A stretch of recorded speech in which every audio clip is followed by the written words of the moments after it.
have a friend and colleague from Yale University, and I happen to think, and I don't mean to embarrass him, but I think his work on nuclear proliferation is really at the forefront of scholarship at the moment.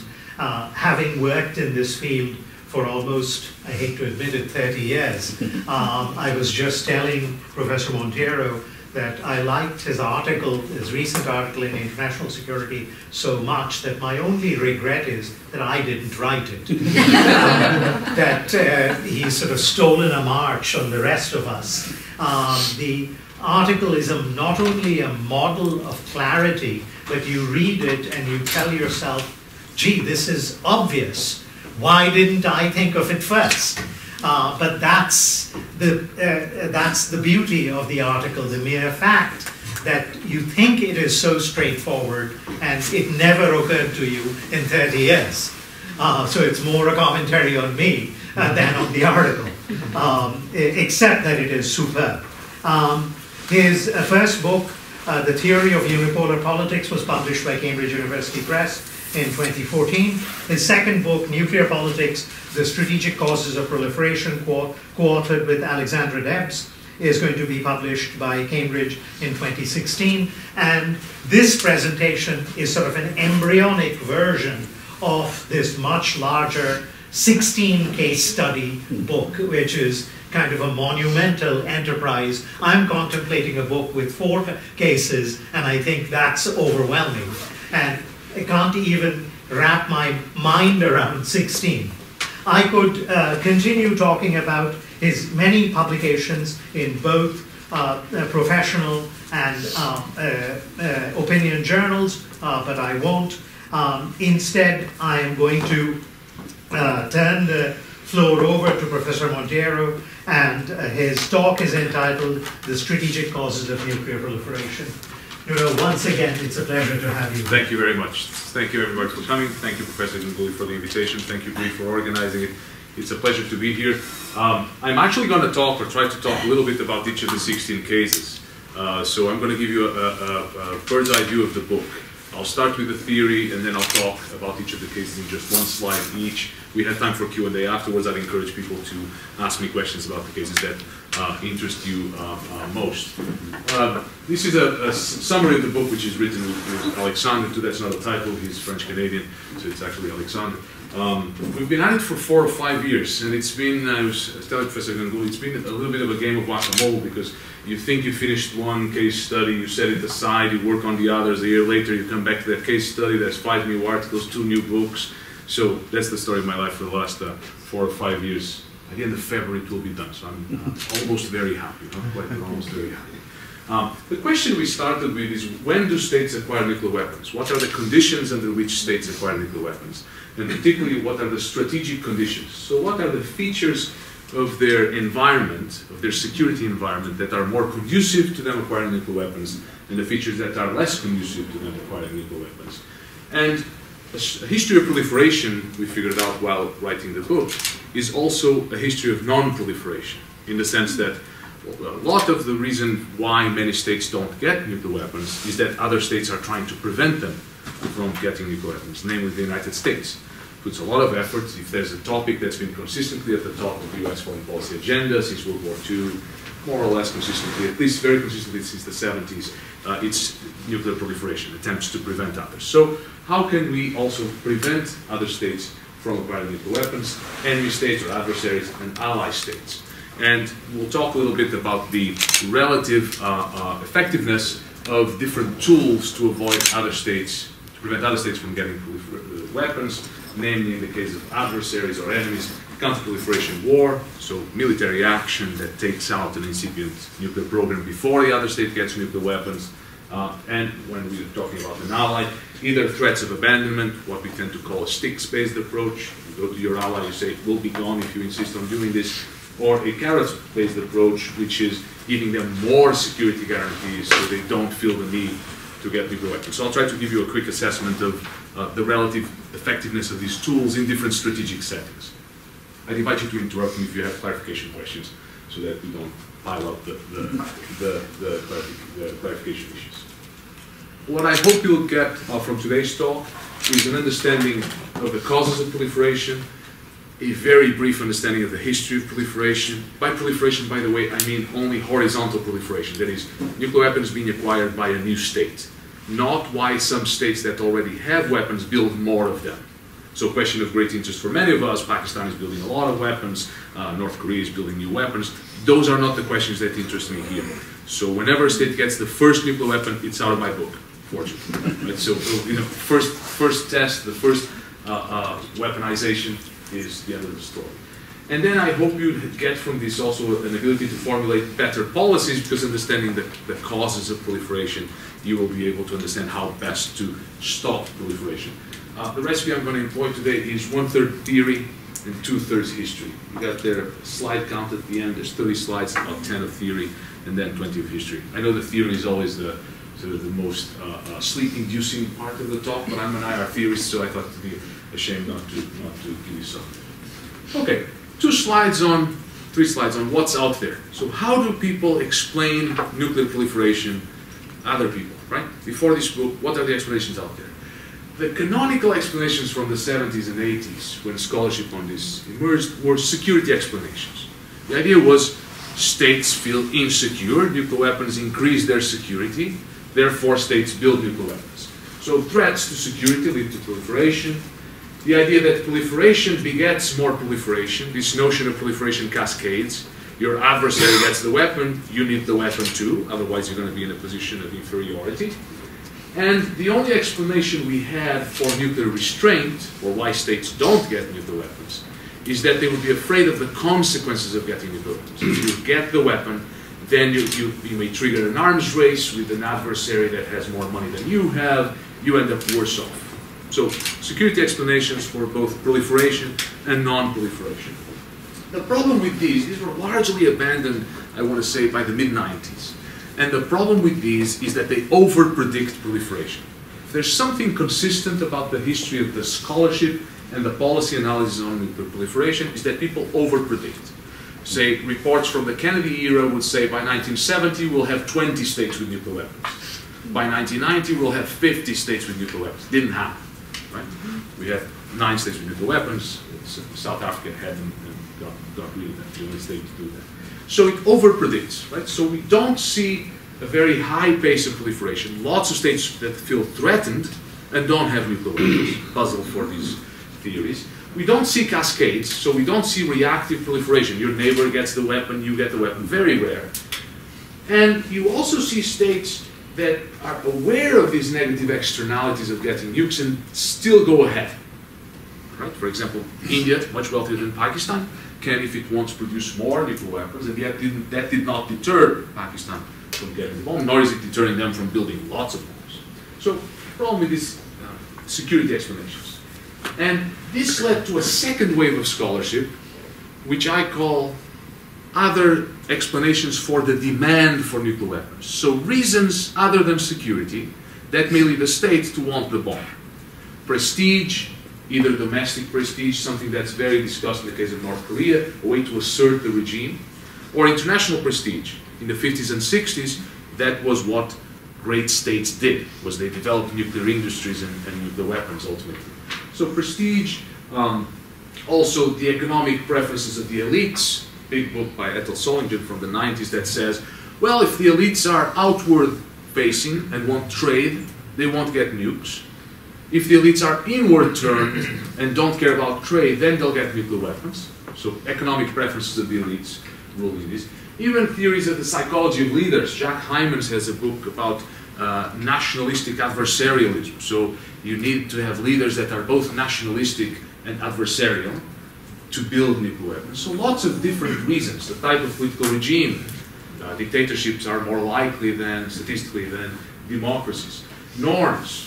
Maria Rubli has a book about how after the 60s with the Nuclear Non-Proliferation Treaty and the regime, states absorb these norms against proliferation, and you go from a quick growth in the number of states before then to a slowing down of the pace of proliferation because the states internalize this logic. But these factors, I would argue, are clearly affected by the strategic environment. For example, I think it's implausible to think that the psychology of leaders whether a leader is nationalistic and oppositional, is independent from the strategic environment. If you have enemies, so it's very likely, more likely that a bellicose leader will emerge in an environment with more enemies. Same thing with the economic preferences of the elites. If no one wants to trade with you because you're surrounded by enemies, it's more likely that you will have an inward-turned elite that will develop nuclear weapons. Not saying the explanations are wrong, just saying there seems to be, in my view, too quick an abandonment of the security variables, right? People just say security over predicts, we're going to move to something else. And I don't think they squeezed all the juice from the orange. Right? There's more to squeeze from the security orange, so to speak, than existing literature has done. And finally, a third wave of explanations, this in the last 5 years, called supply-side explanations that say it doesn't matter how much states want nuclear weapons, what matters is whether they can get them. And so what determines the pace of proliferation and the ability of a state to get nuclear weapons is its ability to get its hands on technology and materials. Enriched uranium, technologies for enrichment, building the bomb, etc., etc. And so if powerful states withdraw that technology, try to get their friends not to sell technology, try to get their friends not to sell nuclear material, that's going to make it much harder for other states to get it. So let's focus the debate on the supply rather than why do states get it. This is all fine, but it doesn't really explain the trajectory. Because from economics, you know that supply only affects price, doesn't affect the ultimate number of transactions. And many states, because nuclear weapons are so valuable, may be willing to pay a higher price. When you look at the history of proliferation, I am very hard put to find a state, one state, that gives up because it can't get the technology or the materials. There's lots of states that can't get the technology or the materials in the international market and develop them indigenously at higher cost. Sure, but it hasn't prevented them from getting the weapons. So problems with this type of explanation too.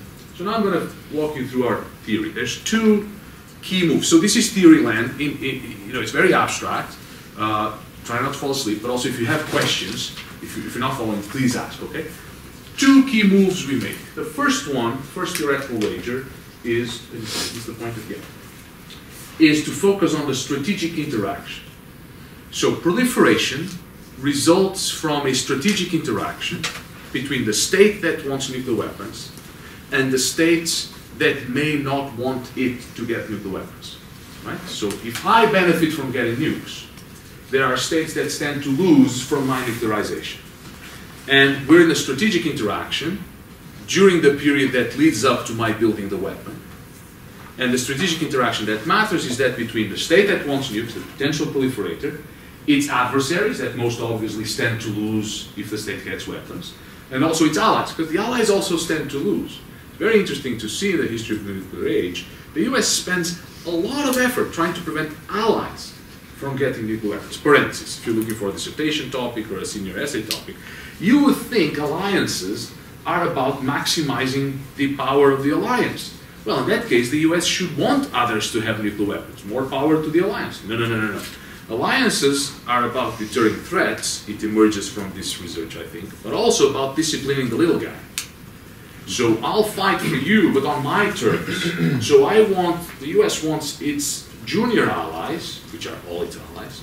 The US is mandated by treaty to defend 1 in every 4 human beings. Right? Most of those are not Americans. And so we want them to fight on our terms. We don't want our allies to have freedom of action to create trouble around the world and then we have to go put out the fire. Part of that control is preventing them from getting nuclear weapons because it makes them immune from retaliation by adversaries and also immune from our pressure on them, that you have to follow our terms, otherwise we'll leave you alone. So the first wager is focus on the strategic interaction between the state, the adversaries, and the allies before nuclearization, so in the run-up to building the bomb. And the second wager, the second bet, is that the strategic interactions will be shaped above all by security values. So by concerns about security, not about trade, not about psychology, but about security. So those are the two wagers. And from this we build a strategic theory of proliferation. The insight is, if nuclear acquisition boosts my security, it may undermine the security of my adversaries and allies, and therefore this interaction needs to be taken into account when explaining the outcome. Again, the outcome is whether the state acquires a nuclear weapon or gives up on its nuclear effort. Once the state acquires a nuclear weapon, it's out of the story. Okay? So far, so good? Clear? Okay. 3 independent variables. So 3 strategic variables that we say condition the odds of proliferation. First, the level of security threat. You will see that there's no case in history of a state acquiring nuclear weapons without it feeling highly threatened by an adversary. So necessary condition for proliferation, security threat. This was, by the way, the whole story in the old security explanations. The old security explanations ended here. Threat, therefore proliferation. The puzzle is, why do you have more states with threat than with bomb? And the explanation is the other 2 variables. Second variable, relative power. The relative power of the state that's trying to develop nuclear weapons. The next slide will explain you how these work, I'm just laying down, enumerating them. So threat, relative power, and third, the reliability of any security guarantees the state receives from allies. So it's very different. You have a very different need for a nuclear weapon if you are a member of NATO that has, virtually automatic retaliation against an attack on your soil by the United States and by the other allies. Or if you are a state, say Israel in the early 1960s, to whom JFK said, don't worry, we got your back, but we're not going to say this in public. Right? These are very different types of security guarantees. One is public, explicit, has a red line and a determined reaction, including often with troops and nuclear weapons deployed on the territory of the Allied to give them the guarantee that the US is in fact going to act. Another one is a private security guarantee from which the US could wiggle out without much consternation. So these are the 3 variables. These variables, sure. Could you click that one just 1 second? I missed the very last line of the next previous before. Yeah. This one? Yeah. Yeah. So it increases the security of the state that gets the weapons, but decreases the security of the others. By security here, I don't mean survival in the sort of IR theory terms. I mean your ability to reach your security goals. For example, the US includes in its security goals the protection of South Korea, Western Europe, etc., etc. So the ability to achieve your goals is undermined by your adversary's nuclear acquisition. Okay? So we cover this one, and now on to slide 3. So these variables, going back, these 3 variables are going to condition the key relations between costs and benefits. So we're going to conduct a cost-benefit analysis that will determine whether states get the bomb. And the 3 costs and benefits that are key are these 3. The first one is the cost of a nuclear program. If a nuclear program were free, every state would start one. You have no cost of opportunity. Just build the weapon, just in case, put it in the basement, and if trouble emerges, you have a weapon. Cost of nuclear program. Second cost and benefit that matters, the security benefit of proliferation. The security benefit, this is going to all make sense, so I'm building up to a slide that has a causal diagram. The security benefit of proliferation is the increased ability to achieve your security goals that comes from possession of a nuclear weapon. So for example, arguably we would not have invaded Iraq in 2003 if they had the bomb. So for Iraq, under Saddam, a bomb might have had, let's for the sake of argument, would have had a great security benefit. What shapes the security benefit is, you'll see these are the same we had in the previous slide. What shapes the security benefit is the level of threat. The higher the level of threat, the greater the security benefit. If you don't have any threat, you don't have any security benefit from proliferation. Switzerland doesn't benefit in terms of its security from acquiring the bomb because it doesn't need the bomb, doesn't have a threat. Number 2, relative power. If you're very powerful, conventionally, before getting the bomb, the benefit you get from getting the bomb is small. For example, the Soviet Union was very powerful conventionally in the run-up to building the bomb. We had the bomb. I'm Portuguese. You had the bomb in 1945. We never had the bomb yet. That's something we had to fix. The US had the bomb in 1945, relied on the bomb a lot to deter Soviet aggression over Western Europe and other targets. Why? Because the Soviets had conventional preponderance, so they were very strong conventionally. Therefore, the benefit they extracted from getting the bomb is much smaller than, say, a weak state like Iraq.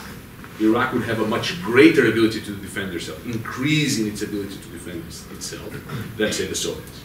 And the third one, the security benefit decreases with the reliability of your security guarantees. If you're Japan and have tens of thousands of American troops on your soil and have hundreds of American nuclear weapons on your soil, you benefit less from a nuclear weapon than if you are, again, Israel in the 1960s, which has a private security guarantee, no troops, limited sales of weapons, that sort of thing. So these three independent variables shape the security benefit with these directions, increase, decrease, decrease. And the third one, the cost of preventive war, which actually was the beginning of this whole story. We started looking at this by looking at the causes of preventive war. And from that we thought, well, if you figure out one of the outcomes, which is preventive war, the other outcome is, in the absence of preventive war, states get nuclear weapons. So we decided to also study the conditions under which states get nuclear weapons. And the cost of preventive war increases with your relative power. If I'm developing nuclear weapons and I'm very powerful, like the Soviet Union, it's going to be very costly for the United States to try to take out my nuclear program before I get the bomb, because they have to invade me and I'm the Soviet Union. If I'm Iraq, it's less costly because I'm weaker, right? So your relative power before the bomb increases the cost of preventive war. And the cost of preventive war is also increased by Allied guarantees of security. So if you have to attack, if you're the Soviets and you're going to attack France in the 1950s before France gets the bomb, you're at war with NATO, right? So not because of the relative power of France, but because of the Allied security guarantees, you get higher costs. And these costs and benefits condition what we call two thresholds of proliferation. A state to get bombs, to get the bomb, has to be willing to get the bomb and has to have the opportunity to get the bomb. So willingness and opportunity. When is a state willing to get the bomb? When the security benefit is greater than the cost. So if the security benefit is greater than the cost of the program, I'm willing to get the bomb. I benefit more from the bomb than it costs me in resources. But I may be willing to get the bomb and not have the opportunity because others don't allow me. I have the opportunity to get the bomb when the security benefit is smaller than the cost of preventive war. Think a little bit with me about this one. The security benefit for me of getting the bomb is smaller than the cost for you of launching a preventive war against me before I get the bomb. If the security benefit is greater, you'll launch a preventive war. If you stand to lose more from my nuclear acquisition than from a preventive war against me now, you'll launch a war. Does that make sense? If you stand to lose more from allowing me to get the bomb than from fighting a war now, you'll fight the war now. Sorry? How do you know? So the cost of preventive war, we don't know in absolute. We can compare different costs in different cases. For example, the US would have paid a higher cost of preventive war if it attacked the Soviets in 1949 than it paid by attacking Iraq in 2003, for example. So you can take comparative metrics, right? You can measure one case against the other and say more likely, less likely, based on relative power. Okay? So how does this all come together? Three independent variables condition the three costs and benefits we talked about. Relative power increases the cost of preventive war, decreases the security benefit of proliferation. Allied commitment increases the cost of preventive war, decreases the security benefit of proliferation. Security threat increases the security benefit of proliferation. You take these two, you put in the cost of nuclear program, you compare the security benefit to the cost and you determine willingness. You compare the security benefit to the cost of preventive war and you determine opportunity. When the two are fulfilled, you get the bomb. So very complicated, but I've tried to make it as simple as possible. Everybody following? Yeah. So this is the diagram. The key difference vis-a-vis the old security explanations is here. So here we have the security benefit of proliferation growing from 0 to infinity. So the security benefit is growing. And there's two relevant markers here, the cost of a nuclear program and the cost of a preventive war. So let's say the security benefit is in this zone 1. It's smaller than both, right? smaller than both of the costs. In this zone here, you don't have the willingness to build the bomb, because the security benefit for you is smaller than the cost. So you just don't build the bomb. You don't try. In this zone here, number 2, you have the willingness, because the benefit of proliferation is greater than the cost of the program, so you're willing to go ahead. And you also have the opportunity, because the security benefit is lesser than the cost of a preventive war. So for your adversary, it would be more costly to fight than to allow you to get the bomb. But then notice what happens there. As the security benefit continues to increase, imagine a very weak state that's trying to get the bomb. It no longer has the opportunity, because the security benefit goes beyond the cost of a preventive war. And the adversary will just fight to stop it. This is why threat does not lead to proliferation. This is what the security theories got wrong back in the day. It's that you can be highly threatened, therefore have a very high benefit of proliferation, and yet don't get the bomb, because preventive war would stop you. It can be preventive war as in a launched attack, an attack that's effectively launched, or the state internalizes the threat and stops. So we have both cases in history. We have cases of states that are attacked. We have cases of states that say, if I do this, I'll be attacked, because the adversary warns them. If you keep going, we'll attack. Okay. W the theory. Good? This means that there are 3 ways to proliferation. You can be very powerful and very threatened. Very rare empirically. Typically, powerful states are not very threatened. Very powerful vis-a-vis your adversaries and feel highly threatened. You can feel highly threatened and have an ally that covers your territory, but you don't trust them long term. They're covering you now, but you don't know if they're going to cover you tomorrow. So you use that cover to develop the bomb, right? So you have to be protected. You have to have a current security guarantee, but you don't trust it. It's unreliable. Or number 3, you have an ally that protects you, say a NATO member. You have an ally that protects you, but you have broader interests that the bomb would benefit, that would benefit from the bomb, and the ally doesn't share those interests. We'll see that in the case of France. The US was fine with covering French territory. The US was not fine with the rest of French foreign policy. The US did not support French foreign policy, and the French thought, we're going to go out to get the bomb, and then we can do whatever we want. And to get the bomb, we can use US protection, because guess what? They cover our territory vis-a-vis the Soviets. So both these cases require allies. Unreliable allies in protecting your territory, unreliable allies in protecting your broader goals. Very rare that states without allies get the bomb. They only get the bomb if they're powerful. So, number 1 take-home point, I'll go back to it in the conclusion, no weak, unprotected state has ever gotten the bomb. Counterintuitive, because that would be the state that would benefit most. Right? Why? Because they can't get through this window in which adversaries may use prevention. If you've read, for example, Kenneth Walt's theory of the benefits of proliferation, Kenneth Walt's IR theories from the 70s has a paper that says the more may be better, right? Basically says if everybody had nukes, there would be no war. I call that the FedEx theory of proliferation. If you FedEx a bomb to every country overnight, they get it in the morning, the world is much better. The problem is the overnight. Right? So what we're seeing here is that if you have the bomb first and your neighbor doesn't have it, you're going to try to prevent it, right? Once everybody has the bomb, fantastic. The US doesn't like it because we prefer more freedom of action, right? We want to do whatever we want, nobody can stop us. Not we, you. The United States. But, so the problem is to look at the dynamics before states get the bomb. Let's look at some empirics, some country names. Finally, this was what, slide 13. We've done well. The left column, no ally.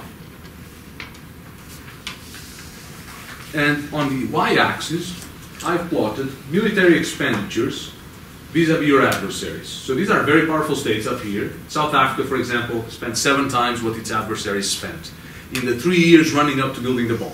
Okay? So this is the last period before getting the bomb or giving up. States that are more powerful up here, states that are less powerful up here. These are really less powerful. This is 10%, so logarithmic scale, right? 10% of your adversary's power, in these cases here. Between 10, the same, 100%, between 100 and 1,000%. So, see what happens when you don't have an ally. The relationship between power and proliferation is very strong. United States, very powerful, got the bomb. Soviet Union, very powerful, got the bomb. The only country that was powerful and stopped is Algeria, stopped because of the civil war. Nobody stopped them, they stopped themselves. Weak states never get the bomb. They can try. Either they're targeted, Iraq, Syria, or they internalize the issue and give up. Iran, just last year. Libya, 2003. When you look at the second column, you see that the relationship between power and proliferation is far less clear. You got a bunch of states here that have between 10 and 50% of their adversaries' power that get the bomb. They get the bomb because of Allied protection. So my explanation for why these states that are less powerful than their adversaries get the bomb is because they benefited from their allies' protection, while not trusting their allies' long-term reliability, which is why they got the bomb. States in black and in bold underlined are those that got the bomb. States in regular type are the ones that gave up. This is the list of states that tried to develop the bomb at some point. The year is the year of acquisition, or the year in which they gave up. For example, Yugoslavia tried until 61, then tried again until 87. When there's two different years for the same country, I write the year there. So 9 states, 10 that got the bomb. South Africa gave it up. The other states gave up. Sorry. Just briefly, are you assuming that the threat of preventive war was the decisive factor with Iran? Yes. So I'm not assuming, I'm arguing that the threat of preventive war, so that all options are on the table talk, is what underpins the success of diplomacy. You know this, the story by Frederick the Great, is he, who says diplomacy without arms is like music without instruments. So you have the underlying credibility of the threat bringing the other side to the table. That would be the argument. It's a disputed argument. Not many people don't buy it, but that's the argument I make. Okay. Right? Is that diplomacy works because the threat is credible. As in, if Iran is here, so this is Iran 2015, this Iran here is the Shah's Iran, right? Gave up because of revolution. Again, powerful states stopped because of revolution. This Iran here, if it were up here, why would they stop? So that's the argument, right? If they were up here, war would be extremely costly for Israel or the US. We would never bring them to the table. But basically you're assuming that war is the significant cost, not other kinds of costs. I'm arguing, yes. Good point. Can you ask me that in Q&A? So I could bring into the cost of a program all sorts of economic costs, such as sanctions. It becomes impossible to debunk the theory. So it's not that I don't think there's something to that argument. I think sanctions have an effect. I don't think you can have sanctions if you don't have a credible threat of attack. But I don't want to bring sanctions into the cost of a program, because then there's so much stuff I can smuggle into the theory empirically that it becomes very hard to show I'm wrong. So I'm making it harder for myself by saying the cost of the program is only the dollar cost of the program, not the forfeited trade and all of that. But come back to it if you would during Q&A. Now I have 16 slides on 16 cases. So if you want more depth on any of the cases, if I can still remember what I wrote about them, you can ask me during Q&A. Brazil, this is the one case in which I did fieldwork, and literally you pour over the documents because there's no air conditioning in the archives. Spent a semester there. Very interesting program. So, country with lots of uranium, country that sees nuclear technology as key to its development. They saw it in the 50s as the industry that would bring the other industries, metallurgy, all that, mining in tandem. The US always perceives them as wanting the bomb because of rivalry with Argentina. They keep saying, we don't want the bomb. We just want to develop the capacity to master the fuel cycle for our own purposes. We want power plants, we want to develop our technology. What do? So I argue that in their case, they don't have the bomb for lack of willingness. They have no threats. There's a very good quote by the head of the secret military program that says, it would be stupid to build a bomb here, we have no enemies. That's the quote, by the head of the military program. They start with a civilian program. The US turns the squeeze on anyone who's trying to help them. So whenever someone is trying to sell something sensitive to Brazil, the US goes after it. And so what do? They go with a secret program. And because it's a military dictatorship in the 70s, they give it to the military.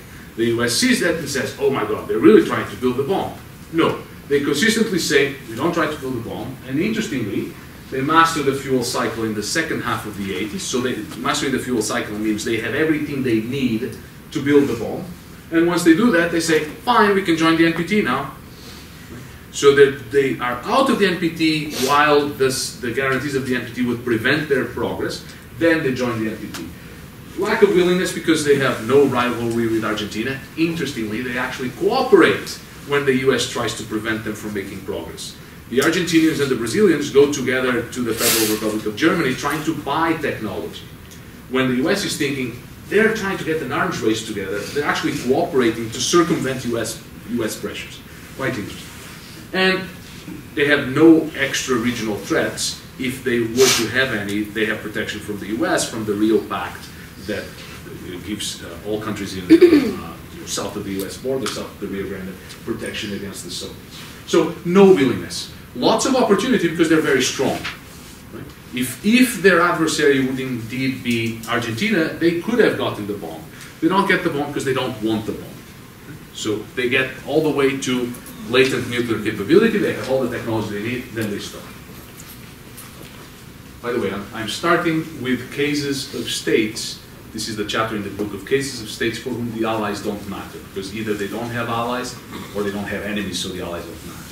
For the Brazil case, there's no enemies, so Brazil has no enemies. For the Soviet Union case, they don't have any allies. The Soviet Union case is really interesting because they are the only state in history that develops nuclear weapons while bragging about it. So whereas we tend to see states saying, no, this is for isotopes for cancer treatment, right? Iran would say, medical purposes, medical technology. The Soviets would be like, hell yeah, we're doing it. We're doing it. We have it already. We'll have it next year. We'll have more than you have. Why? Because they trusted, as Stalin said, strategic conditions are not conducive to the US unleashing war. It's very interesting to go through the war plans that the US develops in 46, 47, 48. Soviets build the bomb in 49. These dates here are the period of development in the quantitative data sets. So they were developing bombs between 45 and 49. The US develops war plans that say, well, we could take out the Soviet nuclear program. It requires conquering the Soviet Union. And if you try to do that, it may lead, the phrasing is wonderful, it may lead to outcomes not necessarily conducive to the furthering of US interests, such as Soviet conquest of Western Europe, the Middle East, and Japan. So that's why we didn't do it. In retrospect, Truman said, we wouldn't do it because preventive war is the war of dictators. But when you look at it, it's very hard to adjudicate between the moral reasoning and the strategic reasoning. But I would just note that the moral reasoning is predicated on the enormous cost of the strategic reasoning. It's not like you can kill 10 people and stop the program. It's you have to conquer and occupy the Soviet Union. Soviets were very good. One of the facilities was hidden under a lake. So they were very good at hiding stuff. They had the willingness because of the US security threat. They had the opportunity, we argue, because they were very powerful. We could not figure out how to successfully stop their program. People think that the US nuclear monopoly would be enough for the US to destroy the Soviet Union. The US had very few bombs. By the time the Soviets had the bomb, we have between 20 and 40 bombs we could drop on the Soviet Union, nowhere near enough what you would require. In fact, the US starts to churn out bombs in response to the Soviet test of 49, not before the Soviet test of 49. So first of all, we don't know where the program is, very limited intelligence, based on debriefs of World War II German prisoners of war. Good luck figuring out where the Soviets had their facility. Second, we had no nuclear weapons to target it. Therefore, we needed conventional invasion. Super costly, didn't do it. Sir? In 49, were those hydrogen bombs or atom bombs? Atom bombs.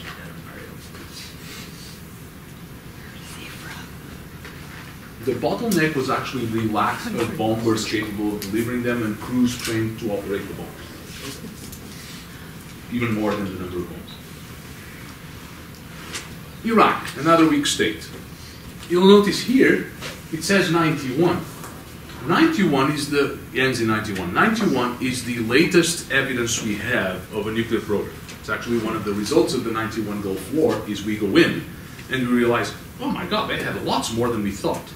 It led to a lot of changing in our thinking about proliferation. Iraq abandoned, in our argument, abandoned proliferation for lack of opportunity. They had lots of willingness. Saddam would benefit enormously from having the bomb. He would probably still be alive, right? The problem is lack of opportunity. Why? Because it's relatively weak vis-a-vis its adversaries, which are initially Iran and Israel, but later also the United States, after 1990, after the Kuwait War. Therefore, lots of willingness, but lack of opportunity because of relative weakness. They're first targeted by Israeli strikes in 1981. The Israeli strike on Iraq has a very interesting effect. So they had a nuclear reactor, which is a very visible large building. The Israelis target it, and they go for a uranium enrichment plant, which is much harder to detect. That's why we didn't get it until 1991. We didn't understand they were so advanced. They were the pioneers of this enrichment of uranium rather than using a nuclear power plant. Then the US imposes sanctions, US-led sanctions, US and others after 91. They actually end the program. For the undergrads in the room, the best thing you can read about it is an undergraduate thesis by a fellow at Stanford, who just went by the last name appropriately of Hiroshima, Sean Hiroshima, who read everything in the Saddam archives that are in DC. So we have in DC the Saddam archives, and realizes that Saddam was actually trying to show as much as he could that he had nothing. It was the lack of a well-integrated bureaucracy that led to disparities in reporting that then led the IAEA inspectors to say, oh, there's something here because the numbers don't match. They don't match because this is not, the United States bureaucracy. They don't match because this is an incompetent bureaucracy. So there was a lot of inability to prove the negative.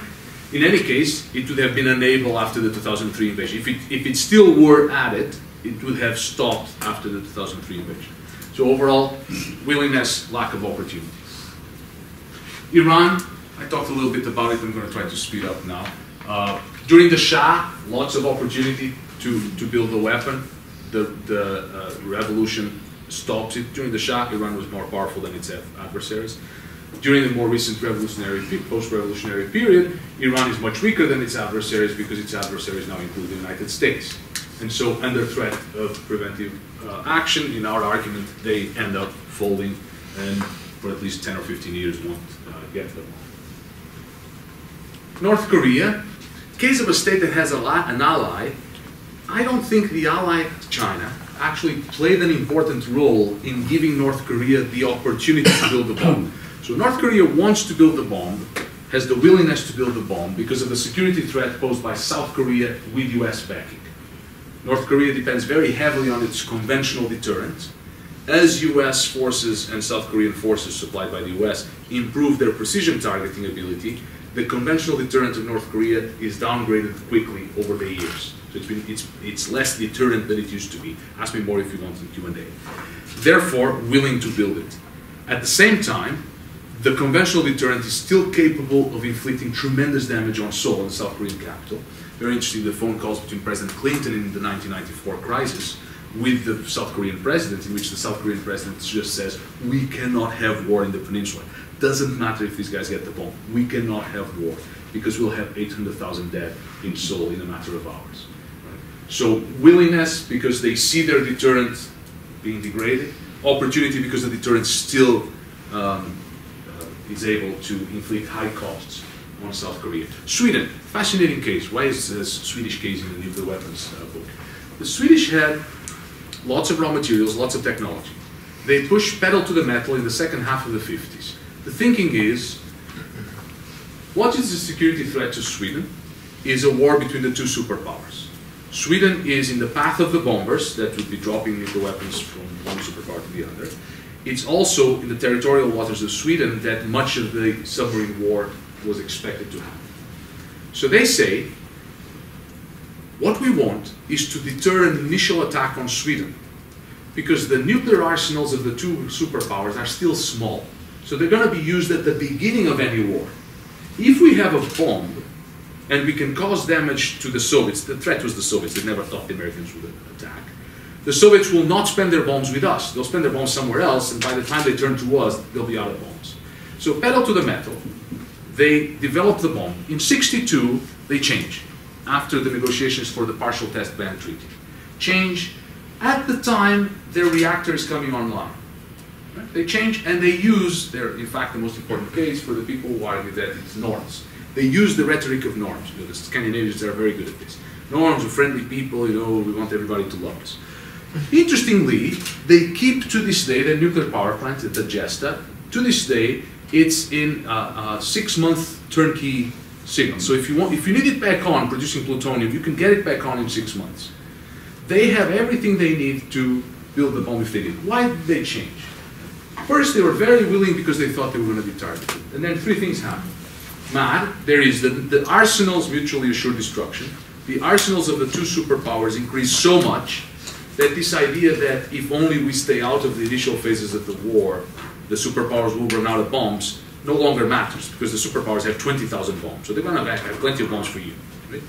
First thing that happens. Second is, the Partial Test Ban Treaty and the NPT negotiations that start incipiently in the early 60s lead them to think we were wrong about this idea that all our neighbors will get the bomb. So we're actually going to destabilize the region if we try to get the bomb. But more importantly, and this is revealed in the 1996 Parliamentary Commission in Stockholm, the Swedish government conducted, under their policy of neutrality, conducted extensive preparations for coordination with NATO. They built runways that would allow NATO bombers to land and take off. They started using the same radio frequencies. They adopted the same procedures for communications between different forces. So in essence, by '62, they become part of the NATO structure without being NATO. And it's interesting because in '94, this is brought out by a parliamentary commission, because people suspect that the government of the 60s, the Erlander government, had done this. And they are up in arms saying this is incompatible with neutrality. And the politicians conclude this was required for neutrality. Because if you didn't have these sort of underlying preparations to be on NATO's side, you'd actually be taken out by the Soviets. So you would have ran a much higher risk than if you integrated with NATO. So lots of cooperation, they in essence become a US ally and drop the plan for the bomb. China, unreliable ally. So by the time, the Chinese story is very simple. They start to develop the bomb because of the US. They're sick and tired during the Taiwan Straits crisis of the 50s of having the US brandishing nuclear weapons. They start developing the bomb. Their relationship with the Soviets goes south very quickly. By the time they have the bomb in '64, their main threat is a Soviet threat. But that's actually after they have the bomb. They build the bomb mostly for protection vis-a-vis the US. So they had the willingness because of the threat from the US and its protege Taiwan. They have the opportunity because it would be very costly for the US to take it out. But furthermore, the US actually conducts a number of studies and talks to Dobrynin, the Soviet ambassador in DC, and asks them, what do you think of a joint operation? Because by '64, the Soviets don't get along with the Chinese. And Dobrynin, what the transcript of the meeting says in the State Department documents is that he gently reminded us that they still have a treaty that protects the Chinese. As in, not only we're not going to help, but if you do this, you may be at war with us. And so Soviet protection actually ended up being instrumental in the US decision not to attack by the end. Israel spends the 50s and 60s trying to get US protection vis-a-vis its Arab neighbors. Israel is a tricky case because it's very weak in terms of numbers if you compare military expenditures with its Arab adversaries. Israel looks very weak. They were always asking us for more. US studies at the time say they'll be fine if there's a war because their military effectiveness, they punch much above their weight in terms of military effectiveness just because the Arab states are particularly incompetent militarily. Right? So the Israelis with less spending actually are stronger than they look if you look at the numbers. Very willing, they had dire threats to their survival from their inception, the 47-48 war. Why do they have the opportunity? Because they nuclearized during the 6-Day War. To the best of our knowledge, that's when they built their first bomb. It's during the war. And they built it because they're able to repel the invasion in the 6-Day War. They're able to repel adversary forces. And they actually received massive help from the United States during the 6-Day War. So it's the war and the nuclearization. I have another project on the consequences of nuclearization that brings the US in as an ally. If you want part of the story about how the US goes from a lukewarm, arm's-length ally to this very, very steadfast ally that Israel has today, part of it is their ability to build a bomb. So they're able to deter attack on their nuclear facilities. India, someone in the room who knows far more about this than I do, they nuclearize because of the threat of China, leads them to the first test of 1974. So India has a war with China in 1962. Since the war with China, they developed nuclear weapons. They then tried to get a nuclear power guarantee, nuclear security guarantee from the US or the Soviets, end up with a sort of lukewarm friendship treaty with the Soviets in 71, decide to test the bomb in 74, don't weaponize. It's a very tricky case, if you want to put it differently. It's very easy to fit it into your theory because there's something in it for everyone, because they test the bomb in 74, but then they don't actually build bombs. They stay put and only have the technology by the late 80s and then test in 98. By the time they test, their adversary is Pakistan, clearly not China, and they're much stronger than Pakistan, so they're very able to deter preventive action from Pakistan against India. The early test of 74, you could argue that the Chinese should have deterred action there. We argue that actually with a modicum of Soviet protection, by then they had a treaty with the Soviets, and relatively high relative power, they're able to deter that. So it's the Chinese threat that leads to the 74 test, the Pakistan threat leads to the 1998 test. South Africa, craziest state in nuclear terms. So their idea for what the bomb was good for was, so they're worried with independentist black movements in the periphery. Portugal has a revolution in 74, decolonizes both Mozambique and Angola. Civil wars in Mozambique and Angola are fought by Soviet-funded independentist movements that eventually take power in both places. So what they call their cordon sanitaire, sanitary area, is eroded, and they're afraid that that would stabilize the apartheid regime. So what do they think? Because the US is not very friendly with them, because they are an apartheid regime, they think, what we're going to do is we're going to build a bomb for our threat, which is guerrilla war. We're going to build a bomb, and the use of the bomb is going to be, if we have a crisis, we'll blast this thing off. The sentence by Pik Botha, the defense minister at the time, is, we'll blast this thing and the Yankees will come running. So it's what people call a catalytic posture. The idea is, our ally is not really our ally, but if we have the bomb, we can just threaten to set it off. And nothing will get the US more upset and on our side than the threat of setting the bomb off. Kind of a crazy strategy. Fortunately, they never had to test it. Go ahead. It's like the Peter Sellers movie, The Mouse That Roared.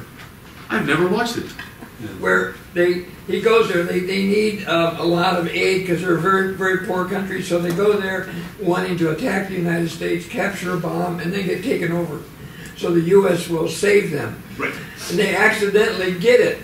So then, all of a sudden, he makes that he has to be a high power. And so he said, I don't want this thing, I want to give it back, I don't want a nuclear bomb. Right. So then it's all about, once they got what they wanted, but then they didn't really want it once they got it. So you need to see that. They get it. They play an important role also in the Israelis help them. So the South African program is very connected to the Israeli program because the Israelis don't have a lot of real estate where to test. So the South Africans could help with that. They then get rid of the bomb in 91. And there's a big debate in the history about whether they had gotten rid of the bomb because of the end of apartheid. There was an argument that was the South Africans got rid of the bomb because the white government didn't want the black government to keep the bomb. It turns out that the rationale, Anna Martha von Wick, the great historian of South African nuclear weapons, shows quite conclusively, I think, that what it is Cold War ends. They figure out the US doesn't like these things. They have no purpose. If we want to be integrated in the global economy, blah, blah, just get rid of them. So they call them Uncle Sam and we help them get rid of them. But so they're very powerful. They're actually the most powerful state vis-a-vis their adversaries to get bombs, 7 times more powerful. Very powerful. They have the opportunity, no problem. They also have the willingness because they are afraid of this destabilization of the periphery. They don't trust the US, particularly after Carter gets into power. We pull out. Ford was helping South Africa fight in the periphery. That secretly, that becomes public. Carter comes to power, the US pulls out. You may remember the US pulls out, and they're on their own.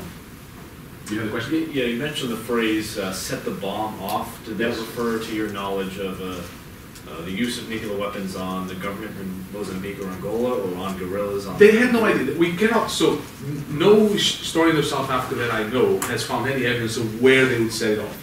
There's a suspected test site in the South Atlantic because I believe in 1982 there's a flash. So U.S. satellites pick up something that seems to be a nuclear test. The suspicion is that it's an Israeli test in a South African offshore test site. But that's the test site they had that maybe they would have used. This was something that Truman contemplated in World War II. Was should we invite some Japanese dignitary to New Mexico and just say, look, push the button, show him what it does, go home, tell the government to fall. So ultimately Truman decided against it, as is well known, but that would be part of the logic.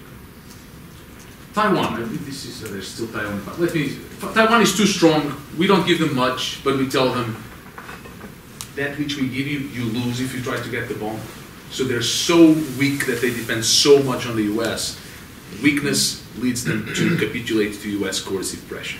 If you want an explanation for Taiwan, they tried twice. Twice we turned the screws on them and they gave up because they would be hopeless without US conventional support. They depend on the US for conventional forces. Pakistan, very interesting case. Willingness, obviously their adversary is India, much larger, more powerful, etc., etc. The US supports them, but then when push comes to shove in '65, the war with India, the US doesn't really do much, stays clean, imposes an arms embargo on both sides. '71 war that dismembers Pakistan, all the US does is send an aircraft carrier to the vicinity, doesn't do anything, even though Nixon is saying we want to tilt towards Pakistan, the famous tilt towards Pakistan. The tilt didn't lead to much in the way of support, symbolic support. And then the Indians test in '74. So the famous expression is, we'll eat grass if we need until we get the bomb. And so they develop the bomb. The opportunity, in our argument, is, so why does Pakistan, much weaker than India, manage to get the bomb? Because during the 1980s, Pakistan was a key ally of the United States in supporting the fight against the Soviets in neighboring Afghanistan. So '79, Soviets invade Afghanistan. We decided this is going to be their Vietnam. So we're going to pour resources into opposition to Soviet presence. The conduit is Pakistan. So Pakistan is very clear in the documents on the US side. Suddenly Pakistan becomes a privileged ally, and we basically decide to turn a blind eye. So we pass a number of measures. For example, the Congress passes the Pressler Amendment, which forces the US president to certify every year to Congress that Pakistan is not pursuing nuclear weapons, or the military aid and all types of aid would have to end. And it's very cute to see how Reagan every year writes, it's becoming increasingly difficult for me to certify this. One of these days I won't be able to certify it anymore. But for the time being I certify it. So we can continue to give the money to Pakistan. And it, in fact, it had the opposite role, the Pressler Amendment, which is it enabled them to walk up to the line without sanctions. Because as long as they didn't build a bomb, the US could certify and continue to fund it. And so by the late 80s, they had the technology, and they realized the US is going to be out of there as soon as the Soviets are going to be out of Afghanistan. And they take advantage of that. They test only in '98, but they have the capability from earlier. And then finally, I have here 4 cases. Japan never tried, so I'm going to skip this one. It's just, if anyone is interested about why Japan never tried, ask me. South Korea tries. South Korea is an interesting case for those who try to figure out whether it's coercive pressure from the US or security assurances from the US that leads them to stop. They want the bomb because of North Korea. In the 70s, the US first tries coercive pressure. Inspections, threats of abandonment, all the coercive leverage. They stop because they have to open up for inspections, otherwise we stop selling them weapons. But as soon as they realize the US is easing off, they get back to it. And finally Reagan decides, when he gets into office, that the way to settle this is to extend better guarantees. And so first we try to take away the opportunity, then we try to take away the willingness.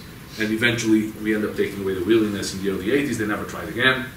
In 2006, when North Korea tested, we made for the first time explicit the concept of nuclear deterrence, nuclear extended deterrence in the documents with South Korea. So we're bound by treaty to reply with nuclear action against nuclear action by the North against the South. And then the 2 most interesting cases at the end. France, willing because the US would not support their broader goals. The French have 2 security shocks in the 50s. You will recall that the French fought the war in Vietnam Indochina at the time, before the US fought the war in Vietnam. The French lost the war in Vietnam because the US didn't help. It's quite interesting. The documents on the French side and on the American side support that in the final battle, which is the Dien Bien Phu battle, I have it here yet. In the final battle, the French forces are surrounded. They ask the Americans for help. And the Americans tell the French at the highest level, we want help. And the French are defeated, lose Vietnam. At the military level, what the Americans tell the French is, to do this, you need nuclear weapons, and we're not going to help because we don't want to use nuclear weapons. So what did the French learn? Aha, nuclear weapons. If we had nuclear weapons, we would not have lost. The problem was the Vietnamese forces were across from a mountain range. The conventional ammunition would not have the ability to destroy forces that you don't know exactly where they are because of poor intelligence, so you need a nuclear blast. So the French think, if we had a nuclear weapon, this would be fine. 1954. 1956, Suez. The French with the British and the Israelis invade the area around the Suez Canal. The Soviets threaten Paris and London with nuclear retaliation, and Tel Aviv with nuclear retaliation. The Americans say don't do that, but at the same time order the French to get out, the British. So the French get this sense that American protection for the mainland, fine. American protection for their empire, not fine. It's not going to help them. So they decide to go for the bomb. Some people would argue it's Sputnik in 1957. Sputnik, the Soviet satellite, is basically a demonstration of Soviet ability to place one nuclear warhead, which is the size of the satellite, on American soil. Some people argue it's Sputnik. The key decision to build the bomb is taken before Sputnik. So it helps, but it's not the ultimate decision making. And then I would argue the most interesting, most important case of all, the reason why we have the NPT, is West Germany. So the West Germans, in 57, after Sputnik, become they were already worried, but become even more worried that Americans would not support them in a war against the Soviet Union. So a Soviet invasion of West Germany would not lead to retaliation. So they signed this thing called the FIG, or FIG Treaty, France, Italy, and Germany, through which they tried to develop a nuclear weapon in French soil that would be shared by Italy and the Germans. Okay? The Americans figure out, it's a long story, complicated story, we forced them to stop.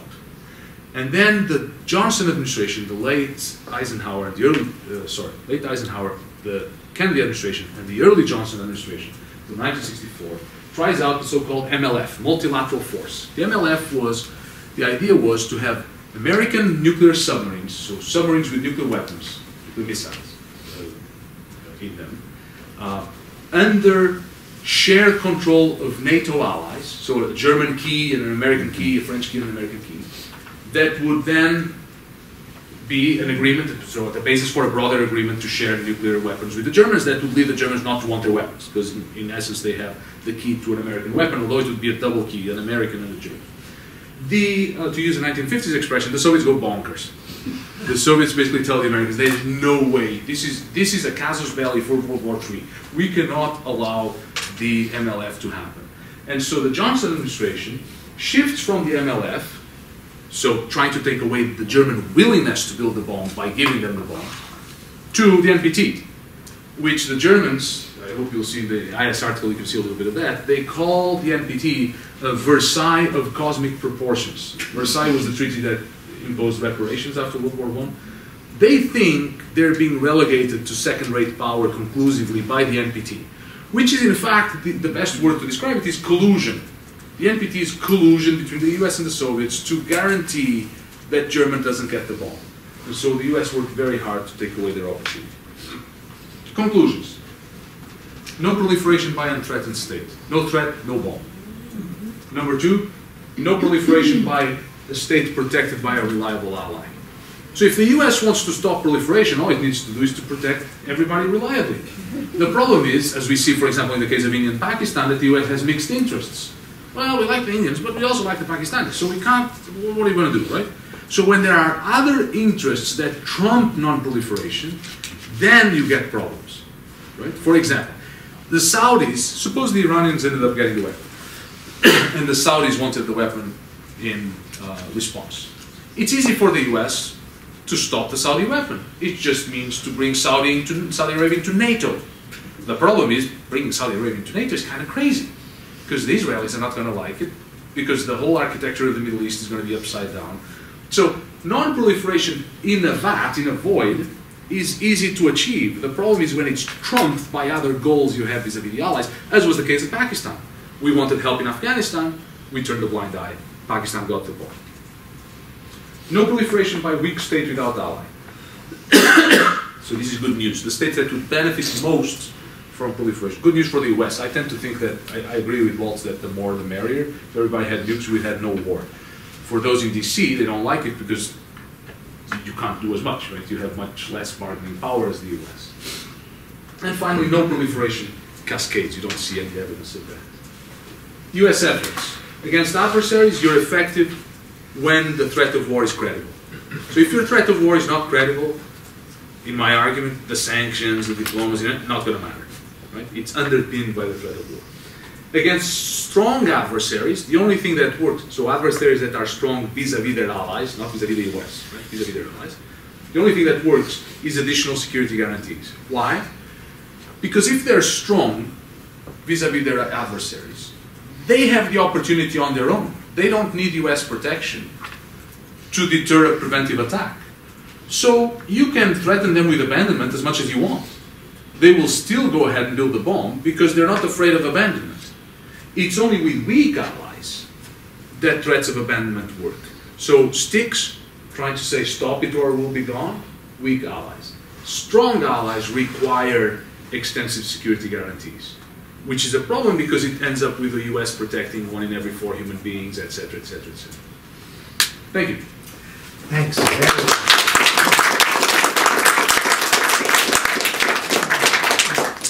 What I loved about the presentation, even more than the article, is the level of nuance that you've worked in, and with the sheer array of cases. There are interesting tidbits that I picked up, despite having followed this literature for so long. I was unaware of this, and I just want to mention 2 very quick things, and then open the floor to questions and discussion. Just the first is an outright question. Is there a conflation, possibly, between the end of the rivalry between Argentina and Brazil, and at the same time, Brazil's acquisition of the fuel cycle? That do they happen about coterminously? So I would say no. No? So the only territorial dispute was the dispute over the Iguazu Falls. That's settled in the early 80s. But from the mid-70s, they're going together to Germany to procure materials and technology. So they realized, of course, in the mid-80s, the nuclear cycle is mastered in 87, 88. Brazil turns into a democracy in 85. Argentina, a little early. As soon as they turn into a democracy, there's also a dimension which we don't capture, which is civil relations. Yeah. The civilian presidents want to compress the role of the military in terms of influence. So they coordinate between the 2 of them, Menem and Sarney in Brazil, Menem in Argentina, and say, we're just going to starve these programs because the military was running the programs on both sides as a way of telling the military we're in charge. So we need bilateral to do that, otherwise we are portrayed as weak domestically. 2 other very quick things. One is, it's fascinating that, for so long, and this is the part I did not know, that I genuinely believed in the Swedish talk about norms. And there's a whole book by Alva Myrdal called The Game of Disarmament. And she's writing this book as the Minister of Disarmament while her country is secretly pursuing a nuclear weapons program. Yes, yes. So this I find utterly fascinating. The Swedish case was really fascinating. The Prime Minister, it debunks all sorts of theories. For example, the longest serving Democratic Prime Minister in the 20th century is Tage Erlander, the Swedish Prime Minister at the time. So any theory about changes in the elite preferences is going to be very hard to use in Sweden. It's the same guy, literally, same party, same guy. And what's very clear is that they use, once they decide that they don't need them for strategic reasons, they realize very quickly that they can boost the dovish side of the party and unleash them, because that will lead others to also not develop nuclear weapons, right? So once you don't need nuclear weapons for strategic reasons, it's a very good strategy to persuade everyone that this is a norm and everybody should buy in, right? So they actually, the fight between hawks and doves inside the Socialist Democratic Party in Sweden is played down because they can allow the doves to take over the discourse. This is absolutely fascinating. Mid-60s, yeah. Opening up the black box. Yeah. Yes. We know that Truman and Eisenhower, definitely before the Soviets, demonstrably had the nuclear bomb. We know that they were constantly being pressed by their military to use it in conventional warfare. Well, I mean, to use it to get an advantage in warfare, to get an advantage in many different situations.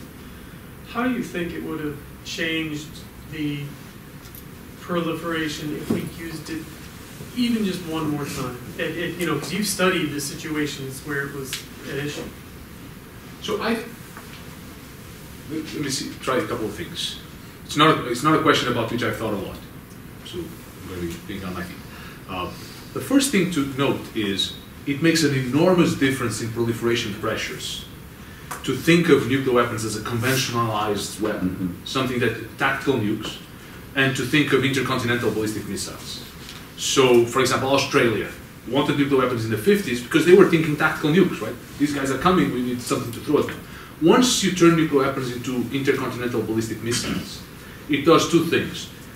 Number one is you don't think of their need in the battlefield. Number two is the superpowers have a much better ability to tell you they'll protect you. Because I can now press a button and protect you across the ocean.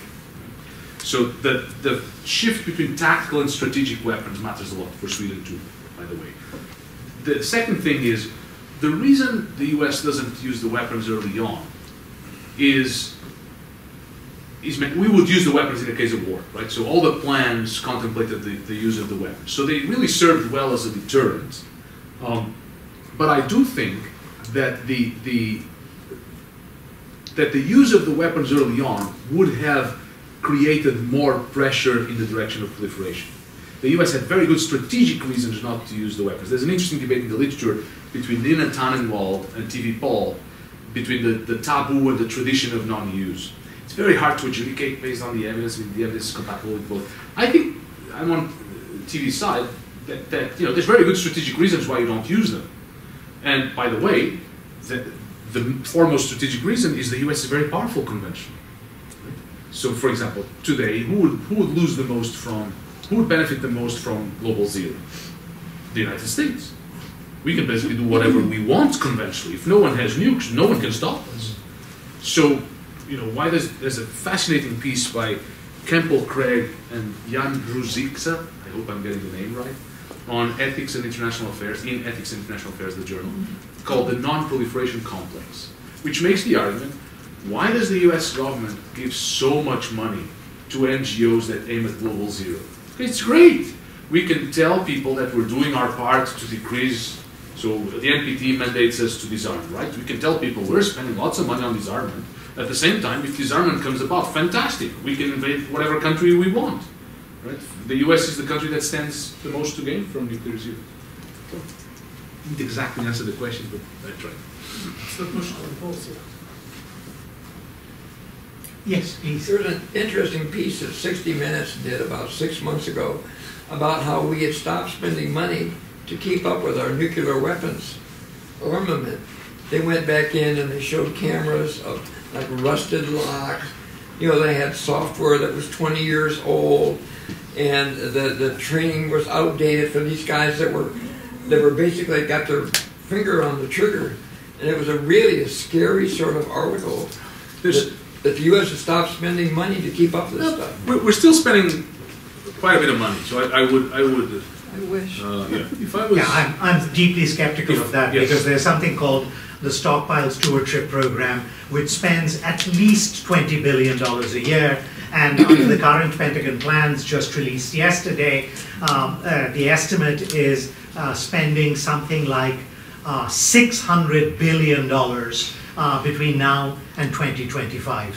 So I don't lose any sleep about rusty locks. That's, I'd be deeply skeptical of that. Just actually connecting to the previous question, one of the most destabilizing, I won't use troubling because it depends on which end of the barrel you're looking at it.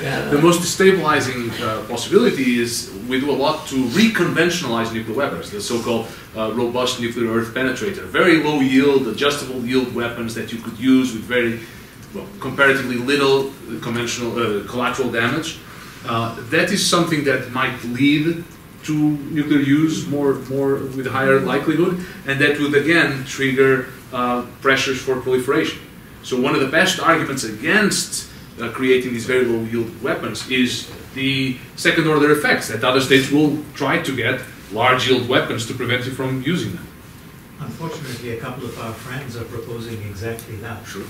And they'll go on naming. Yes. Okay, well, I have 3 questions, and you just answered one of them, which was about the new nuclear weapons. So, given that, I'd like to come back to sort of a methodological question for you on what I took to be your brief answer when I asked during the session on Iran.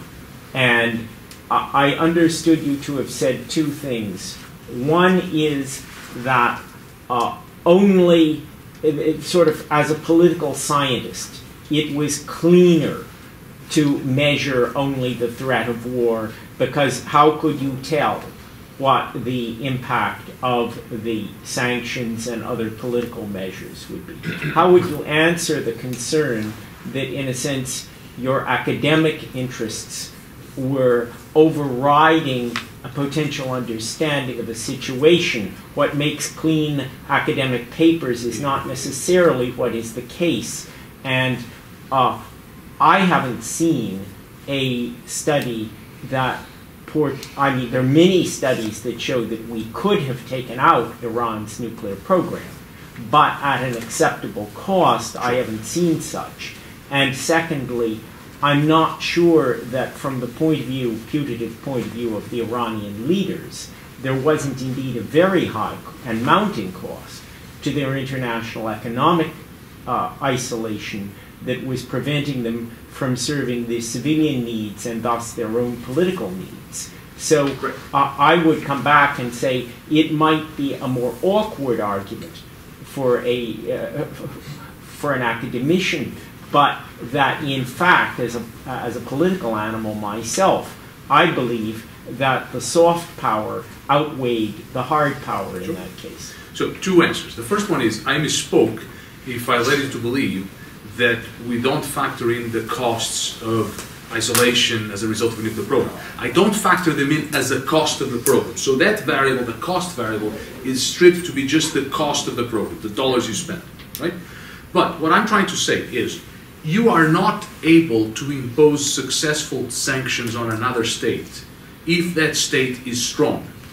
So you can't prevent the Soviet Union from getting nuclear weapons by imposing sanctions because they're big and powerful. Sure. Sanctions work when the state is weak. Yes. So empirically we have a problem, which is the data is consistent with both theories. All I can say is I find no historical case of sanctions working against a state against which the threat of military power was not credible. So they tend to be, historically in 100% of the case, they're underpinned by credible threats of attack.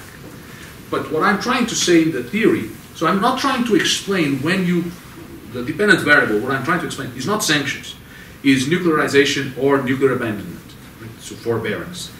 So I have very little to say about when we impose sanctions or not. There's a lot of political game that goes into that. What I'm trying to say is, what gets Iran not to get the bomb, what gets Iran to get to the table and to agree to a settlement that says you're going to dismantle X% of the centrifuges, you're going to ship out the highly enriched uranium to another country, etc., is the credible threat of military power, not the sanctions. So the underpinning variable, both behind the success of the sanctions and behind the deal, in our theory, is the credible threat of power. But was there ever a moment when, maybe not known to the Iranian leaders, but when the highest levels of the U.S. government considered preventive war to be acceptable in cost? The Israelis. I don't think the Americans ever. So I have a piece in foreign affairs arguing against an attack. By the way, I'm in the public record. You can watch me on I know. C-SPAN. I saw it, and So when someone Yes. wrote the piece "Time to Attack Iran," I wrote the piece "Not Time to Attack." Thank you for doing so. Done. It doesn't mean so. My theory can predict that a weak state will be either targeted or will fold. Right? All I'm saying is it requires a credible threat of attack. You don't need to carry out the attack. Right? The target will hopefully internalize the threat of attack. The second complication is all the action here was Israel. My worst nightmare at the time was that the Israeli Prime Minister Netanyahu would call the White House at 10 p.m. and say to the President, I hope you're having a pleasant evening with your daughters. I just wanted to tell you that the airplanes have taken off. Yes. I don't have any way to call them back. Indeed. And so you can either help and we finish the operation, or you can not help, in which case they're going to blame you anyway. Yes. Right? And we'll have a nuclear program with a very angry Iran, in which case I think the U.S. would have helped. Yes. I think in the fullness of things, the U.S. would be forced in. That was my worst nightmare. Because why? Because Israel is much weaker than the U.S. So if you examine the strategic relationship between Israel and Iran, vis-a-vis the U.S. and Iran, first, Israel suffers much more from Iranian nuclearization. The security of Israel is undermined far more than the security of the U.S. Number two, because of relative weakness, Israel has a much shorter window to prevent.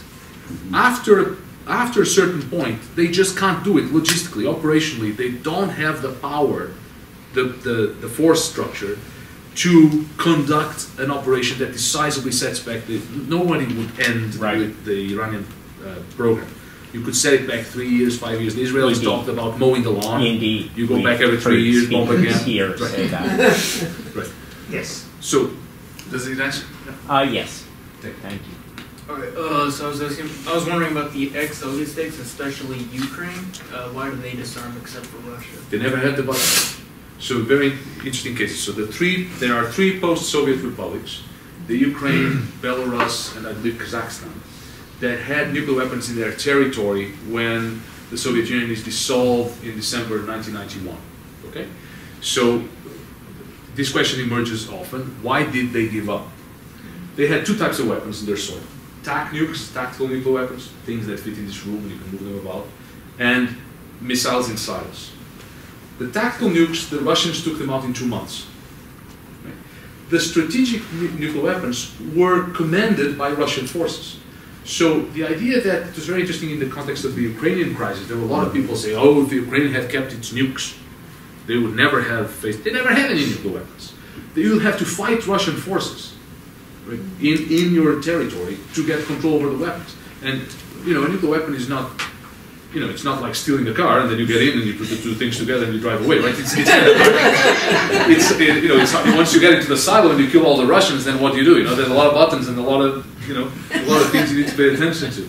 So they never actually had the weapons. The Russians were very fast at pulling out the TAC nukes, and they took out the strategic nukes until '94 after an agreement. By the way, the U.S. put a lot of pressure on those three republics to allow the Russians to pull it back for proliferation reasons, but they never had. The short version is they never had weapons. Yes. Oh, no, never mind. Okay. Yeah. Thank you for standing there. I came a little late. So I come from the discipline of history, so it's a great testament to your I come from Europe, where the history comes from.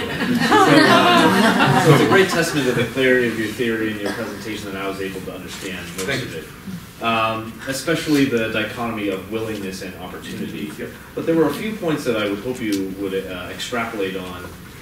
One is Taiwan, one is France, and the other is West Germany. So in the case of Taiwan, you argue that the United States was not a reliable ally, and therefore it did not have the opportunity. But I was under the impression that because of the Formosa resolution and two nuclear crises over the Taiwan Straits, that you could consider that a reliable deterrent. Here's what I mean. So, the U.S. is not a reliable ally, and therefore Taiwan had the willingness. Nevertheless, Taiwan was sufficiently dependent on the U.S. such that when the U.S. said, you stop, or you stop trying to build a bomb, or we'll stop supporting you, that threat was enough for them to stop. The Formosa resolution and the two Taiwan crises of the 50s show although there's very early on signs, you can see it in the book. You'll see it in the book, comes out in August. You'll see, there's very early on signs in the US that we don't really care much, but we can do it on the cheap, because the Chinese have no nuclear weapons, so we can just protect Taiwan very cheaply. Things change very much with Nixon, because he opens up to China. And so when he opens up to China, the foremost country to be concerned is Taiwan, right? They lose their seat in the UN, there's all sorts of bad consequences. It's very, I wouldn't even say it's unclear. I think it's very clear in Taipei that the US is not going to take sides against China in a war in Taiwan. Then we have the Taiwan Relations Act that is very fuzzy. So you do see the U.S. backing to be sufficient. It's just that it was the U.S. command to... No, I see it as insufficient after Nixon, for sure. Oh, I'm talking about during the 50s. During the 50s, it's quite sufficient to be reliable for Taiwan. Yeah. Yeah, the Chinese are weak. It's just that they demanded Taiwan to give it up. And that they were... No, their plan is in the 70s and 80s. So Taiwan tries in the 70s. It's after, so it's two things that trigger the Taiwanese attempt. The Guam Doctrine, so the Nixon Doctrine of having local allies pull more of their weight. It spooks everybody in the region. The South Koreans go for bombs. There's lots of countries that try to develop bombs. The Japanese were on the verge of trying to develop a nuclear weapon because of that. Nixon Doctrine or Guam Doctrine, same thing. And then, so that in 69, 70. And then in 72, the opening to China. Those two together make the Taiwanese very nervous. That's when they push. And then we stop them in 75, 76. They try again in 86, and we stop them in 88. Never give them much, because they're very weak. Contrast with South Korea. South Korea is much stronger vis-a-vis North Korea than Taiwan is vis-a-vis China. So with South Korea, our threats of pulling out don't really cut it. We actually end up having to double down and say, okay, we'll bring in more forces, more nuclear weapons to protect you. With Taiwan, they're so weak vis-a-vis the adversary that all we need to do is, we'll be out of here, and the Chinese are coming. Same thing we do with the West Germans in 1966. Yes, please. Yes, can you tell me what the illustration is? This is a wonderful book from a wonderful book called How to Photograph an Atomic Bomb that I bought as a coffee table book. My wife vetoed it, so it's back in the shelf. I don't know why. This is a nuclear explosion photographed, I think, 18 millionths of a second after detonation. And it's all plasma. I actually think it's very beautiful as a piece of imagery, but yes, alas, it's a nuclear Almost looks explosion. like a seashell type thing, or a whale, or something. I hope it will go in the cover of the book.